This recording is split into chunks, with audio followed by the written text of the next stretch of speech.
बच्चों let's read the question. The question says 3 large non-conducting plane sheets of charge with charge densities sigma, 2 sigma and 3 sigma are arranged as shown. The net electric field in region 3 will be. Here figure is given and 4 options are also given here. So बच्चों हम यहाँ पे बात करेंगे इसके solution की. तो solution जब हम देखेंगे तो उसमें सबसे पहले हम यहाँ पे देखेंगे इसका की कॉन्सेप्ट क्या है क्वेश्चन का. तो ध्यान रखिएगा, जब भी कभी चार्ज डेंसिटी यानी कि सिग्मा गिवन है तो जब हम इलेक्ट्रिक फील्ड की बात करते हैं तो electric field is equal to हो जाता है सिग्मा अपॉन 2 एप्सिलॉन नॉट. ये हमेशा इलेक्ट्रिक फील्ड आती है.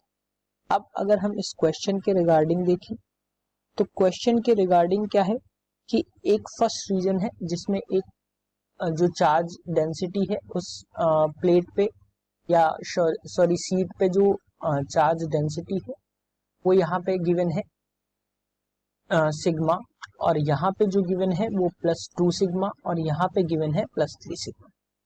सो ध्यान रखिएगा, इसकी वजह से इस पे एक इलेक्ट्रिक फील्ड जो है E1 लग रही होगी, यहाँ पे जो है इसकी वजह से इलेक्ट्रिक फील्ड E2 लग रही होगी, और इस 3 सिग्मा चार्ज की वजह से चार्ज डेंसिटी की वजह से इधर पे एक E3 जो है वो लग रही होगी इलेक्ट्रिक.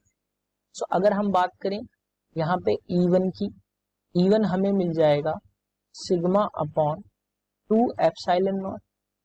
E2 की बात करें तो हमें मिल जाएगा 2 सिग्मा अपॉन 2 एप्सिलॉन नॉट. और अगर हम E3 की बात करें वो हमें मिल जाएगा 3 सिग्मा अपॉन 2 एप्सिलॉन. सो यहाँ से अगर हम नेट E की बात करें, नेट इलेक्ट्रिक फील्ड की बात करें थर्ड रीजन में, ये जो थर्ड रीजन है इसकी अगर हम बात करें तो यहाँ पे जो हमें मिलेगी वो मिलेगी E1 plus E2 minus E3.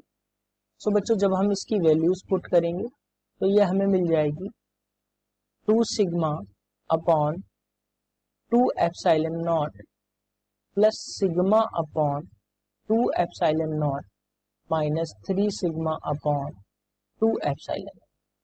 सो बच्चों जब हम इसको सॉल्व करेंगे तो यहाँ से हमें जो नेट इलेक्ट्रिक फील्ड निकल के आएगी यानी कि ई नेट जो हमें निकल के आएगी वो आएगी 0, क्योंकि ये सारी वैल्यूज आपस में कैंसिल आउट हो जाएंगे. So correct answer for this question is option 3 that is 0. Hope you understood it well. Best of luck.